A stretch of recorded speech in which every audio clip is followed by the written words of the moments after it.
ఆ యేసు నమ్ముకో చాలు, ఆయన చూసుకుంటాడు నిన్ను అంటే నాకు గుర్తొచ్చినాయి ఆ మాటలు. ఇంకా ఆ బెడ్ మీదే ఉండి రోజు ఆ పేషెంట్లను చూడటం, నా బ్రతికింతే అయిపోద్దేమో అని కలవరపడుతూ ఉండేవాడిని. అప్పుడు ఆ సమయంలో నేను పడుకున్నాను, నిద్రపోతా ఉన్నా. ఆ నిద్రలో నాకు స్వరం వినిపిస్తుంది, నాకు మాట వినిపిస్తూ ఉంది, నా కుమారుడా, నా కుమారుడా,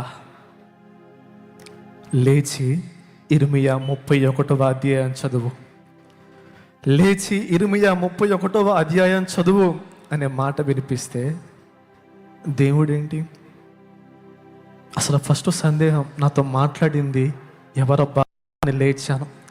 చుట్టూరు ఎవరు లేరు, అంతా అంధకారం చీకటి, ఎవరు లేరు కదా, మరి నాకు స్వరం వినిపిస్తుంది అని మళ్ళీ పడుకున్నా.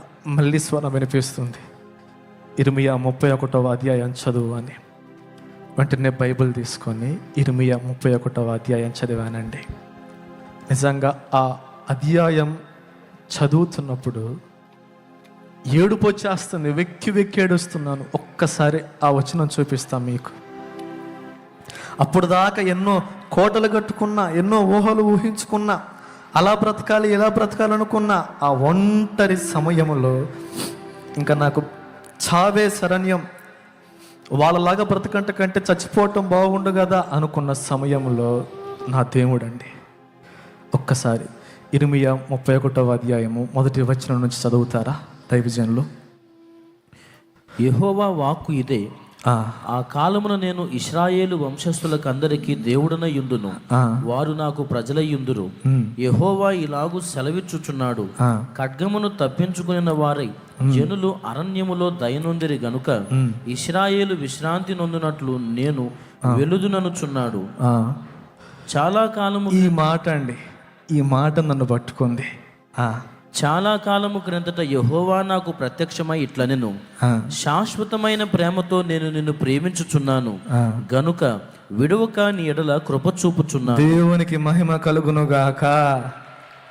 ఆ కిందనే ఉంటుంది, నాకు మొరపెట్టుము నేను నీకు ఉత్తరం ఇస్తాను ఆయన. ఆ మాట నన్ను పట్టుకుందండి, ఆ మాట నన్ను పట్టుకుంది. అప్పుడు దాకా నా తండ్రి చెప్పే మాటలు ఏదో ఆయన మాట్లాడుతున్నాడు, నిజంగా దేవుడు మాట్లాడతాడా అనుకునే నాకు ఆ రాత్రి వేళ నా దేవుడు నాతో మాట్లాడాడు, నా దేవుడు నన్ను దర్శించాడు.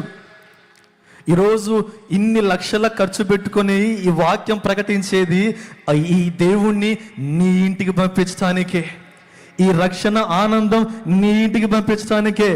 నేను చెప్పనా అండి, ఆయన ఆ మాట మాట్లాడాడు. మరుసటి రోజు డాక్టర్ వచ్చాడు, నన్ను చూశాడు, నా బాడీ అంతా మళ్ళీ రీస్కానింగ్ చేశారు.